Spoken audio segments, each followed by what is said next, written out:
Hello, hello, hello. Welcome to the RuCap with me, your host, Alex Ringler. We got a lot of guests today. I love it.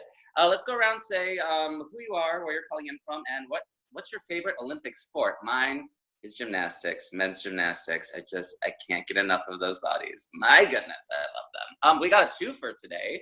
We got a Russ and a Michael. Let's say, introduce yourselves. Hi everyone, I'm Russ White from Q Life Media, Q Life Magazine, Q Life, Drag Queen Database, and the Federated Gamers League. Q Life Cares. And my favorite Olympic event is the three-man luge. Girl, doesn't sound like an Olympic event, but go. Oh, yes, it is. And I'm Michael Barbieri, dining and entertainment writer, and I'm calling in from New York City.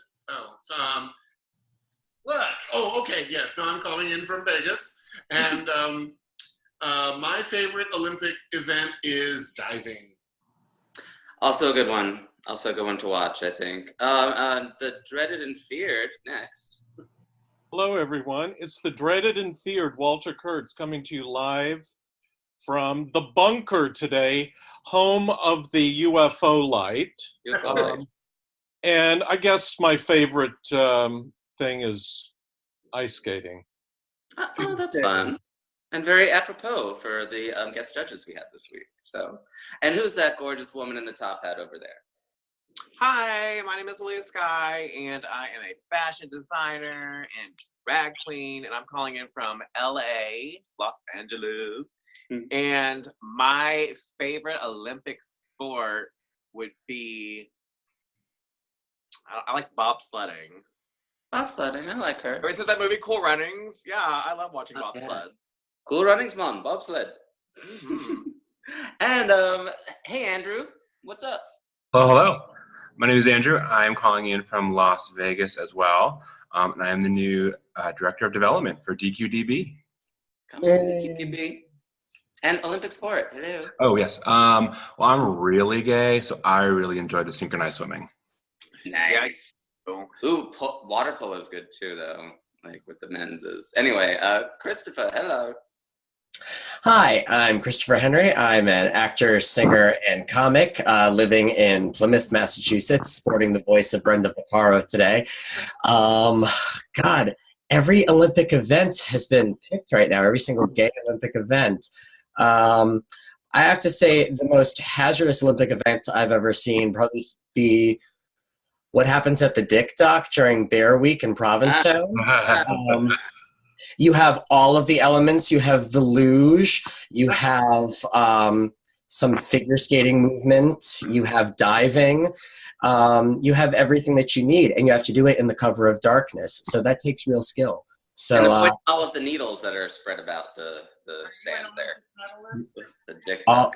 All of that. There's a bunch of fish coming out looking like people we know. So, last but not least, Mr. Garrett. Hey everyone, my name is Garrett. I'm co-publisher of Q Life. Hot off the presses, our newest and latest issue to be picked up all throughout Nevada. And like some of you, my favorite is water sports in the Olympics. I actually really like uneven parallel bars and rings. I'm more of a Summer Olympics lover than winter. How dare you make this dirty? We were just talking about Olympics. I don't know what you're talking about. Okay. Well, we get into this week and do the mirror thing, the erasing of the mirror, and then the girls talk about it. And Evie was getting into it a little bit with Vanjie about saying they've told you to change your look now. Maybe you should do that. And Vanjie kind of took offense to that in a way.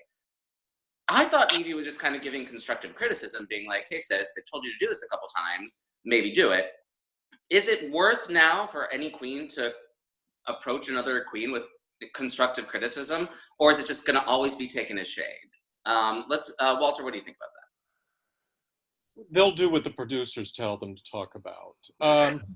But it also depends upon if somebody has a chip on their shoulder or not. Some people are very open to criticism. I mean, look at Alexis Michelle. She wanted everybody to tell her don't wear whatever that awful outfit was. So it depends upon the person, but the producers want to stir the shit. So they're going to be bringing this up with the people that it'll cause the most problems with. Well, then do you think it's people are responding kind of in a grand way to get a little more screen time, or is it just on television, you mean? What's that? You mean on television or people on reality television? Hyper reality? I won't believe it. No. Well, Christopher, what do you think of that? Yeah, I think, we were talking about Evie doing this before, and I don't think there's anything wrong with constructive criticism. She has what I would call a way about her in the way she chooses to present things sometimes. She's not wrong in the things she's saying, but sometimes her timing could be a little bit better. That said, you have a cast of characters who have been deliberately thrown into this arena who seem to have been picked because they're notoriously short fuses, and so which makes for really great television. Some of those people right off the bat, you can tell, are not going to take any constructive criticism well. Raja is somebody who can't take any constructive criticism well. So I don't think that Evie was wrong in anything that she was saying. I think all of her criticisms have been quite apt. However, I think if there were no cameras around, and I mean there are cameras around and they're deliberately there to catch these moments, I would say you have to read the room a little bit and you have to pick your moment. Maybe take somebody off one by one and say, hey, I think maybe you should do this. Yeah. Because a lot of people don't respond well when you call them out in front of a group of people. They get, especially drag queens. So that's well, yeah, and also like we always sometimes forget that this is right after the runway and they're sitting down and they're all tired and they're all hungry, and it's like that makes for like, I'm gonna explode at you because I'm just over this right now and I need to go to bed. So and they're just on stage for like 8 hours standing. Yeah, in heels. Yeah, so it's like, although I hear they let them take off their heels now when they're doing like the close-ups, which is like kudos to them because that's not fun. When we get to the mini challenge, I really liked it. I don't exactly know who Love Connie is. Apparently an internet star. I haven't looked her up yet, but she was hilarious, so that was great. This seemed to go on for as long as a main challenge, though, this mini challenge. So what did we think of the mini challenge? Was it a little too long? Did we love it? Did we hate it? Andrew? I loved it. And I thought it was a lot of fun. It was long, but because it was enjoyable and entertaining, I didn't mind it. Especially since the main challenge was like mostly just kind of rehearsal and practicing the dance routines. There wasn't a whole lot to look at there necessarily. So an extra long mini challenge, I think, helped even out the episode. But it was hilarious. It was funny. I mean, yeah. I always like, 80s aerobics clothes. They're very fun. Yeah. What did you, Aaliyah, what did you think of the mini challenges? Girl, like I just said, I mean, it's long, so speaking along, keep this short and simple and sweet. I thought it was cute. It was a little bit different, but it was something entertaining. So I thought it was cute. Yeah, they had, they all got to show off kind of what they do, which is great. I just thought they spent so much time on each queen. I was like, is it 10 yet? Like, I don't know. Russ and Michael, what did you think? I thought we watched it together. I thought it was great. It was one of the best mini challenges that I think we've seen. A little long, but it was different, and that's what I really liked about it. It was different, and they could have edited down each individual queen doing their bit. But yeah, it was funny. And again, no idea who Love Connie is, but she was funny. And I love the fact that she was almost purposely not tucked. Yeah, we had quite a meaty tuck there, I would say. That's what skag is. Apparently, I googled it last night. Skag is apparently the deliberate, like, looking a bit mannish, like having a meaty tuck and everything. Apparently, that's a style of drag. I learned something new. Good to know that that's my style of drag. Anyway, we get to the Drag Olympics, which honestly reminded me of the Cheerleader challenge of season 9. It was kind of very similar to that. What did we think of the main challenge, both like rehearsal with Travis, and also I thought Travis and Adam Rupaul were like eye fucking each other the whole time. I was like, they better be hooking up, like, and I need to see that OnlyFans page, like, real quick. What did we think of the girls in rehearsals and the execution, Garrett? Well, I like that in this episode, the Adam and the other guy, they were like more constructive and helpful. Yeah. The dance thing before, and Evie oddly spoke to that, or not Evie. Raja, right? Raja. She was saying like, you know, last time I kind of felt beat down. And I've heard things about the previous choreographer in real life that is not very like helpful. It kind of like does make you feel a certain way. So I think if you're going to be working with people, it's important that you like highlight their strengths. And yeah, overall, that second team was a mess though, girl. Like no rhythm at all, which is surprising for drag queens besides two.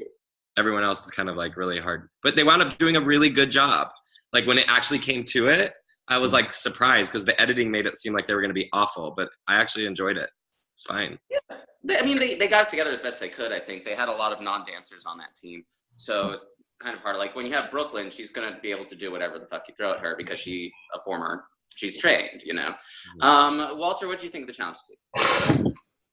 Well, first of all, I don't know what it had to do with the Olympics. I mean, that's about as big a stretch as you can get. That's why I was like, it was the cheerleading challenge all over again. It's the cheerleading challenge.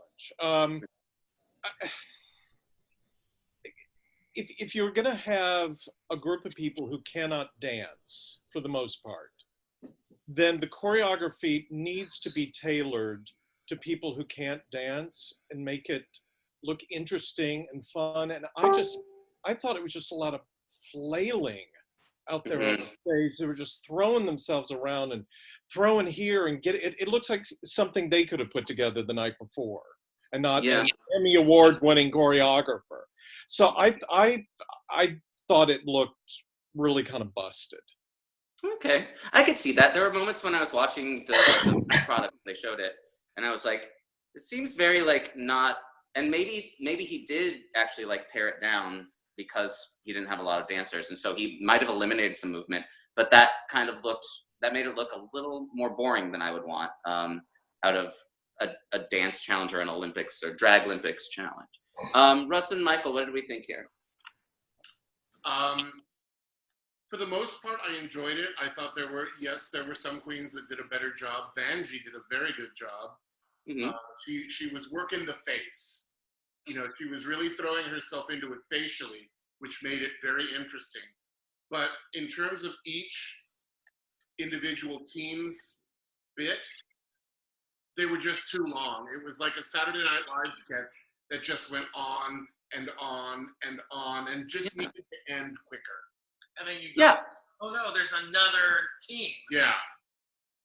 Yeah, well, that's the thing. It's like maybe because now they have 90 minutes to do something, they're like, oh, well, we have to fill it with all this stuff. I was like, well, then pare it down to an hour and we can all get out of here a lot quicker. Yeah, they just went on way too long. Yeah, do an hour and then a half hour of Untucked as part of the episode. Yeah, that was 2 hours of Drag Race last night. They actually, when they do the repeat, they edit it down to an hour. Yeah. You only see the hour and a half on the first night. Oh, I didn't know that. Mm-hmm. Yeah. Maybe with commercials, but I don't know. So yeah, the challenge, fun, not, the worst, not the best challenge. Then we get to the runway where the challenge was all that glitters, and everyone wore like a gold outfit, which I like. All that glitters isn't gold. That's the quote. So was the runway challenge confusing to anyone? I was expecting glitter. Not everyone gave glitter. Everybody gave gold. So they might have been told to bring a gold look, not necessarily glittery. Aaliyah, what did you think of the challenge this week? Was it vague? Did you like it? What was it? The challenge or the runway? I'm sorry, the runway. Oh, that's like the challenge I could have done without completely. Girl, mini challenge, runway. Great episode. I thought that I was confused. I didn't understand the theme versus what it was. I think you're right. I think the girls were probably all told to bring something gold. And then it was like, oh, glitter. Let's just throw this in there. I did like most all the outfits. The one that stood out to me the most was probably Plastique's. I really liked her look. I really liked her little headpiece. And the wing. I thought Scarlett definitely was. I thought her critiques were accurate for her outfit. Agreed. Yeah. So, but when you have that, so no one really got red for not doing the challenge, which is good because I was like, is it glitter? Is it gold? I don't know. Scarlett had glitter in her reveal. Yeah. Oh, that's true. Hey, yeah, I loved RuPaul's outfit actually when she came out, like metal looking. That was awesome. But when Scarlett cut off that shitty dress, I actually really liked the outfit underneath. Yeah. So maybe she should you want the reveal, especially if Christopher, what did you think of the runway this week? No, I agree, and I thought it was funny because we saw in Miss Vanjie's runway how it kind of the critique that we were talking about earlier from Evie that kind of came around full circle, which is just like she's doing this. It reminded me of some other queens who used to come out and just like a bit. What's that? God? What is Jesus? What, it reminded me of like a few other queens who have come out who are just using mostly like a bathing suit or just relying on a bodysuit or things like that. And what I appreciated about it was that it gave us our first vulnerable moment of Vanjie, because this was the first week where I actually saw Miss Vanjie as a human instead of just a really like humorous robot who like blurts out these funny things all the time. Yeah. So I liked that. Yeah, I was with you guys though in regards to the runway. It was kind of confusing. There was a lot of solid gold dancer going on, and I thought we were going to be getting something completely different. So that was weird. Yeah, I mean, and I don't think there was like any sort of terrible looks, but you can't No. judge what terrible is when you don't know what the challenge is. So that's just what threw me. And then we get down to bottom two. I will say I do think it was right for Michelle to read Nina on her body shape, because I fall into that category as well. Like I have really broad shoulders, and when I put boobs on, then I'm like this, and it's like now you don't look like a woman unless you've had your hips. So good on Michelle Visage there. Yes. I love the callback to proportionizing. Proportionizing. Yeah. I mean, do they sell shirts that say proportionizing? Because I'm pretty sure they should. Probably. And then we get to the lip sync. I was actually surprised who went home, especially with all the reveals and the glitter. I was like, I think Scarlett's pulling it out. And then when I heard Raja Shantae You Stay, I was like, this is her third time in the bottom. And hasn't Scarlett won? Didn't she win something at this point? She's won a challenge. So it's like, how does that make sense? Andrew, did you make any sense of that? It doesn't make sense to me. I actually never liked Scarlett, so I'm not mad at it. You know, if they're going to do one of these decisions, this is the episode for me. But I thought for sure Scarlett was staying, especially since Raja got off the stage, and any queen who jumps off that stage almost always goes home. Mm-hmm. And Scarlett did better, and she had a reveal. She had all those elements to it. She knew the words. She was performing it well. She was giving it her all. I thought for sure Scarlett was staying, so I was pretty shocked.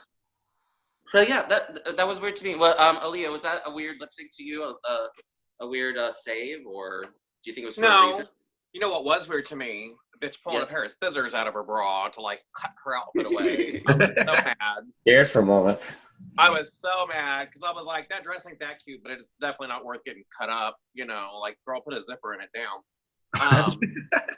But I mean, I personally wasn't really that surprised by it. I might be the only one, I guess. I thought what Michelle said to Scarlett was so on point for her in a general scope, which was just think grander. Yeah. Think more. Because every runway so far this season, I've actually thought to myself that Scarlett is one of the least polished, if you will. So I think she probably went the way of Ariel. I think she probably showed them the judges probably saw everything they wanted to see from her and was like, you're not going to bring us anything else, so see you later, girl. Bye. Yeah. I can appreciate that. Walter, what do you think? I think she was going to go home eventually anyway. I kept forgetting she was on the show. So, you think about, okay, who's top four? This person, and then you think, who else is there? I always forget she's even there. Yeah. So it's, it's sort of like American Idol when you're watching who gets sent home. Well, when we used to watch the stupid show. And you go, oh my God, I can't believe that person went home this week. But they're going to go home eventually. So who cares if it's week 5 or week 7 or week 3 or whatever. So Scarlett's going to go home eventually. Raja's going to go home. So I actually thought Scarlett was going to stay. But, even if she'd stayed, she was going home. Yeah, even if she stayed, Russ and Michael, do you think we'd seen all we could get out of Scarlett to what Aaliyah and Walter are speaking of? Do you think that? I think to have scissors in your dress and to have so much reveal planned, she kind of knew she was going home. Maybe. That said, we all agreed that was a fantastic lip sync performance, but from Scarlett. From Scarlett. So I'm not sure if we've seen the last of her. But do you think that she knew she was going home because everyone said her name on stage, like that was part of like her planning? She was already dressed. But she was already dressed. That outfit was already there. You also have to remember that America loves Raja from her years of work on Family Matters. So, I mean, she has that really going for her. And circle. I will say this. Otherwise, I do disagree a little bit in that I thought that the idea of literally cutting away the outfit to do the reveal was clever. It's something we haven't seen before. Everyone has a tearaway, but a cut, that was clever, I thought. You have seen it before, though. How did we see it before? The challenge when they did the comebacks where all the girls had to be Siamese twins or whatever. Oh yeah, they cut the boobies. Right, and they cut their titties off. Alaska on All Stars also cut her outfit off.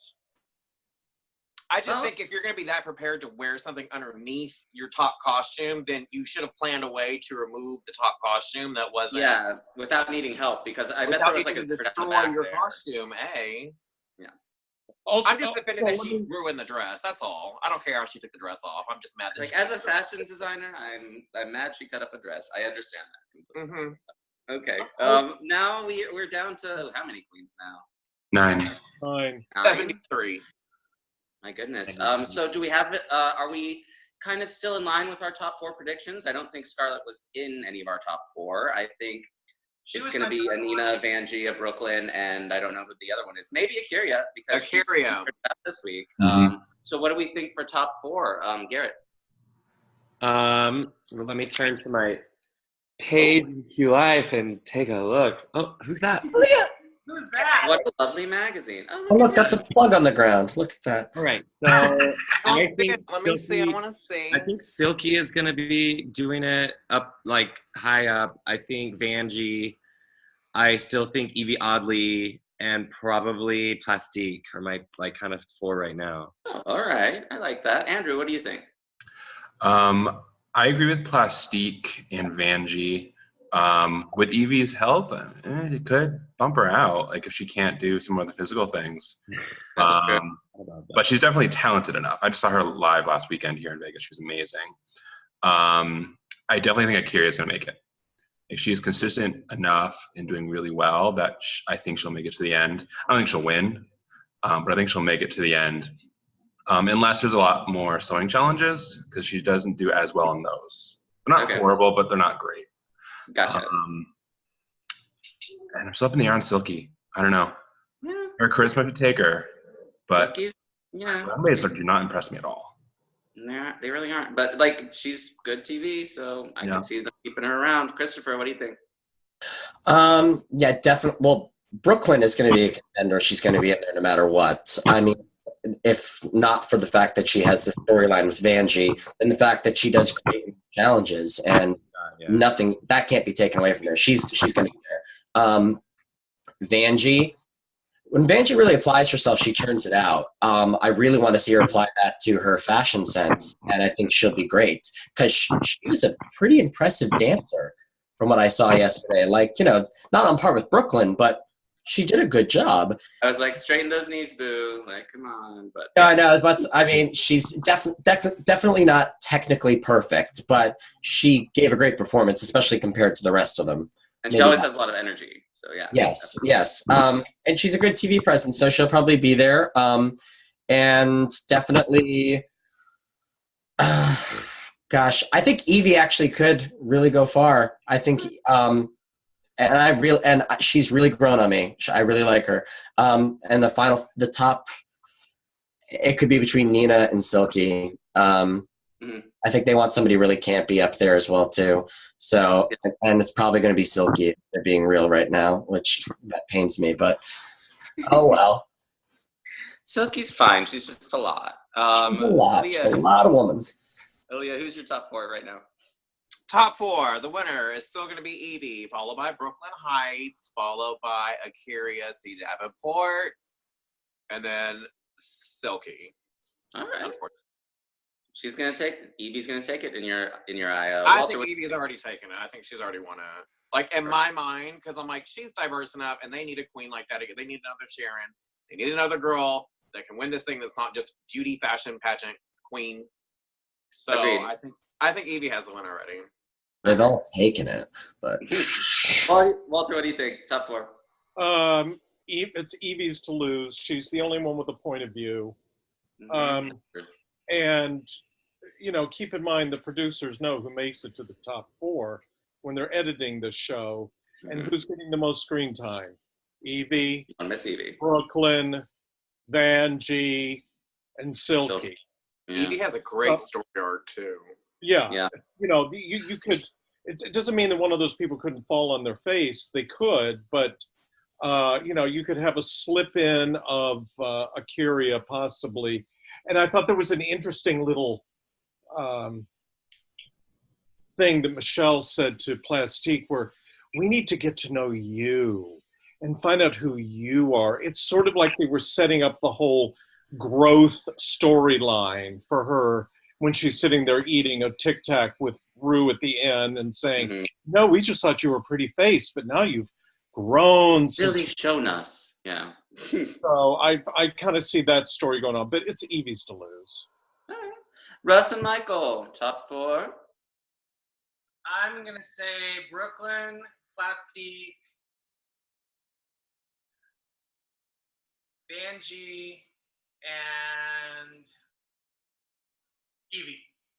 And Evie. All right. And who do I want? I want Evie, Brooklyn, Nina, Akira. I think that as much as I love Nina, though, I think she's going home. So maybe Vanjie in her place. Maybe Vanjie. Yeah, Vanjie, I think they want to keep her sticking around. They're getting, like Walter said, they're giving her a lot of screen time. So I think she'll be last. Well, it's still anybody's game, though, kids. We kind of have a few of our top picks. Maybe an Evie. You didn't ask Anthony. You didn't ask Anthony. What's that?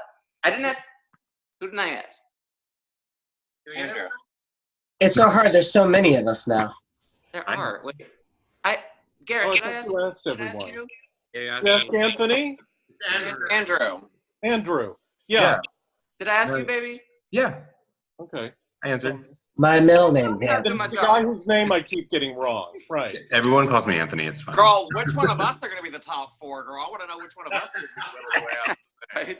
It's been a while since I've been at top anything.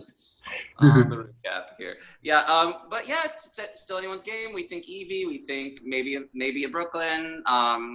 I would like to still see a Brooklyn and Vanjie lip sync against each other, just because that would be very fun. But it's still anyone's game. I'm in it to win it. I wasn't super like into this season when it started, but I'm starting to get. I'm easing into it. I'm like, all right, she's still good. She's still Drag Race. So thanks for watching Drag Race. Thanks for watching the RuCap here with Q Life and the Drag Queen Database. And until next week, kitties. Bye. Bye. It looks like we're fisting people. Ow! Ow! Ow!